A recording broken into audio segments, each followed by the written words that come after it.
Hello, my name is Andrew Ward. I'm 32 years old and I live in New Orleans, Louisiana. I'm a teacher at Tulane University, a member of the Louisiana Historical Society, and by night, I'm a haunted history tour guide.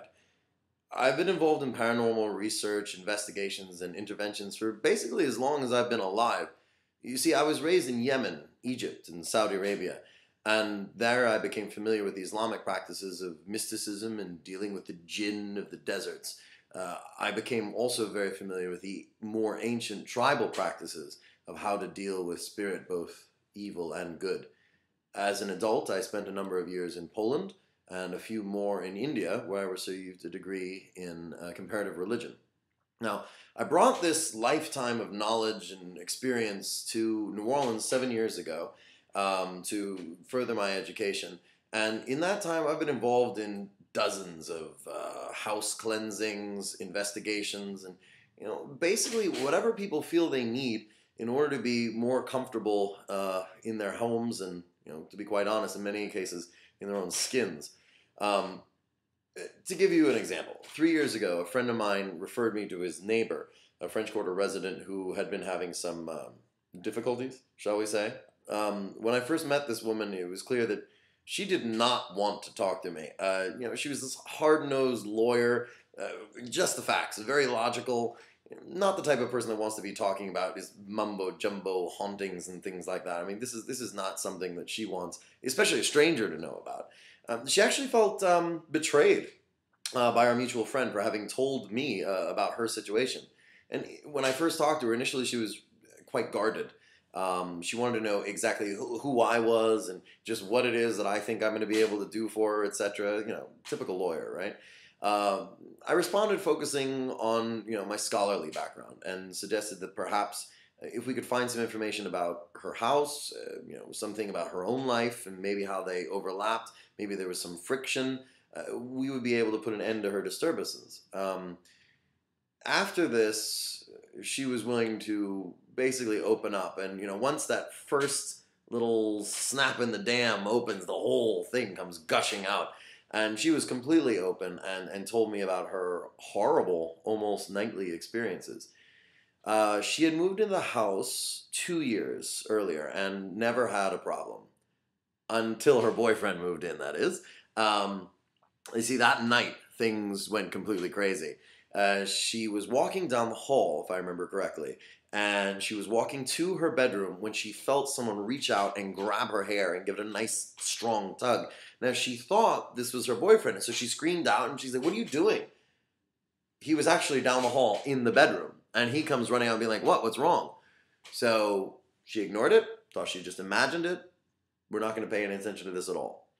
And, over the next few weeks, she had every kind of experience in the book. I mean, it was the cold spots in the house. Look, if you've ever been in New Orleans in the summer, you know there ain't no cold spots nowhere, okay? And, there was this constant, persistent feeling of someone always watching her. The nightmares were getting progressively worse.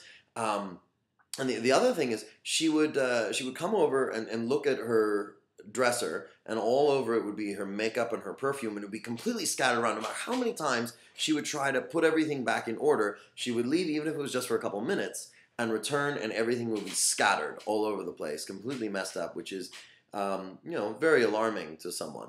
And then the real kicker was, after about 2 months, she would be laying in bed, and she would feel as if someone was physically trying to push her out of it. Now, meanwhile, what about the boyfriend, okay? He felt things all right, but nothing like her. He would be lying in bed, and he would feel this gentle, loving finger caress behind his ear and the nape of his neck, and, he would coo romantically, and, he would feel this warm breath on his cheek, and he would turn over to embrace his lover, and, of course, she's 3 feet away on the very edge, the sort of sliver of the edge of the bed, grumbling about how she feels like she's being pushed out of it. One thing that was very significant when I was talking to her, she told me, "It's a woman. I just feel it. I just know it. It's a woman." And I remember her asking me, "Is that crazy? Am I crazy for asking this?" I reassured her, no, this is definitely not crazy. So the first thing that I do in situations like this is I start asking around the other people in the other parts of the building. I asked her, has she ever had an experience like this before? The answer was no, absolutely not. I don't even believe in these things. I can't believe I'm still having this conversation. I just want it all to end. So I say, all right, fine, and I speak to the other people in that row of townhouses, and they're incidentally all men, by the way. Interesting point. Not one of them had experienced the same things as she had. But two of them, one on either side of her place, including the one that had originally referred me to her, they both said that they had had similar experiences to her boyfriend. Now, the other one on the other side, his girlfriend would never stay at his place because she always felt a strange presence. And again, here is a non-believer that just wanted nothing to do with it, and rather than have to have that cognitive dissonance and stretch your mind and say there actually is something out there that is beyond my realm of understanding and I have to deal with it, she said, I'm not going to deal with it. I'm just never going to stay the night at your house. So, the plot thickens, really. From there, I go down to the city archives, and I looked up all the records about that entire city block. And that's one of the really great things about New Orleans, is that they keep incredible records. And I learned that on the spot where that house had been, an entire row of townhouses, prior to 1897, that had been, surprise, surprise, almost like every other building in New Orleans, a brothel. All the way up until the city put regulated prostitution in a district outside of the French Quarter called Storyville. And now you're starting to think, okay, so this is an old cat house. And this would explain a lot of things. Why the presence seems so amenable to men, why it seems so catty to women, and why the lawyer intuited that it was a she. Now, that very night, the lawyer gets off work early, sends her beau off to have a couple drinks with the boys, and we get together. We smudge the whole place with sage, burning it in every corner. We burnt some sweetgrass to bring in the good energy, sprinkled Florida water on the entranceways, opened a bottle of wine. We poured 3 glasses, one for each of us, and one for the spirit.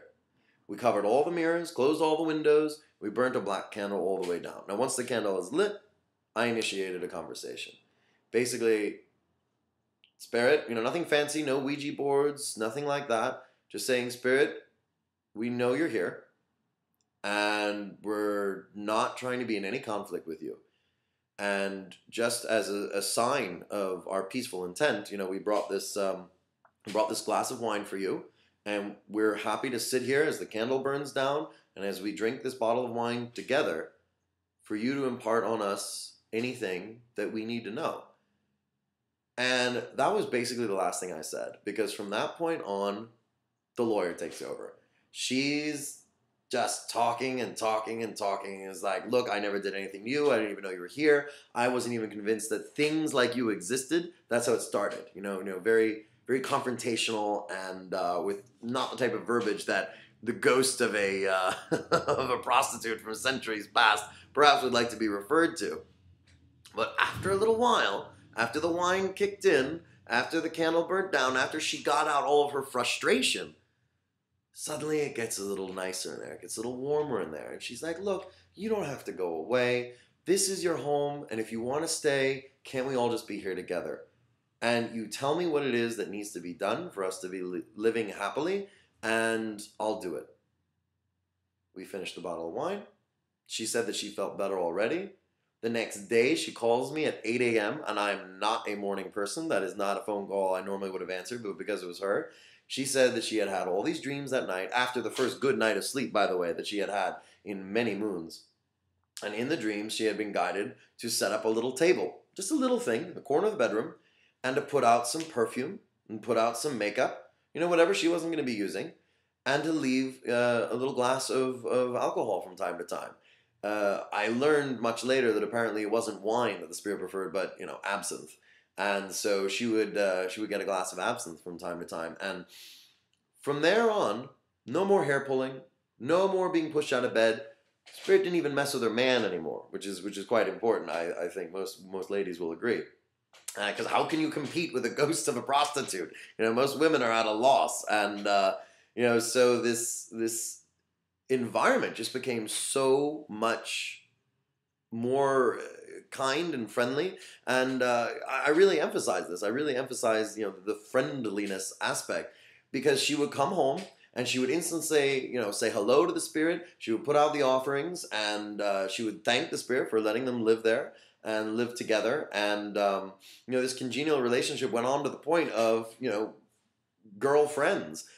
She told me this funny story where she put out the makeup that she was going to wear for a night out, and she went into the shower. When she came back, the makeup had been pushed to the side, and other colors and other brands had been brought forward. This would normally creep the hell out of people.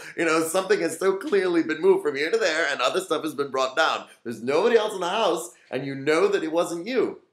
So clearly, something else is happening. But because she knew who it was, she knew what it was. Basically, this was a hooker telling her, "Oh, honey, your makeup right there is crap. You got to put on something else. You are not going out looking like that." So she took the spirit's advice. She went out, and everybody complimented her. To this day, they are living very happily together, because I know that Delore was offered a very, very lucrative position with a firm in Houston several months ago.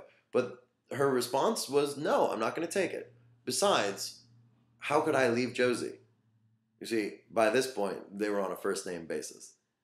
And what this story really illustrates is the idea that, when you have even the most stubborn, frightened, and ashamed of people, with the right coaxing, with the proper research, they can take an active role in improving their own lives.